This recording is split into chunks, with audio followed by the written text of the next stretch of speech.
Hello big boss കാണുന്ന ആർക്കായാലും ഇപ്പോൾ തോന്നിപ്പോവും ബിഗ് ബോസിലെ പ്രധാന കണ്ടന്റ് ഇപ്പോൾ പീഡനം, ആരോപണം, അക്രമം ഇതൊക്കെയാണെന്ന്.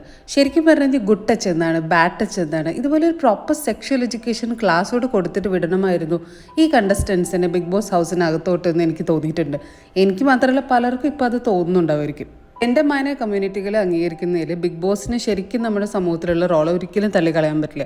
ശരിക്കും ഇത്തവണ ആദിലനെയും നൂറനെയും ഒക്കെ നമ്മൾ ആളുകൾ അത്ര അപ്രിഷിയേറ്റ് ചെയ്യാൻ കാരണം തന്നെ ബിഗ് ബോസിൽ വന്നതുകൊണ്ടാണ്. അതുപോലെ തന്നെ ഒരുപാട് ആളുകൾക്ക് ഇഷ്ടമുള്ള ഒരാൾ തന്നെയാണ് നെവിൻ. അതുകൊണ്ട് തന്നെ നെവിനെതിരെ ഒരു ആരോപണം വരുമ്പോൾ ഇതിനകത്ത് ശരിക്കുള്ളതാണോ അതോ ഇവർ ഇതിനു വേണ്ടി ക്രിയേറ്റ് ആക്കുന്നതാണോ എന്നുള്ള കുറേ ഡൗട്ട്സ് അവിടെ ഇവിടെ വരാനായിട്ട് നല്ല സാധ്യതയുണ്ട്.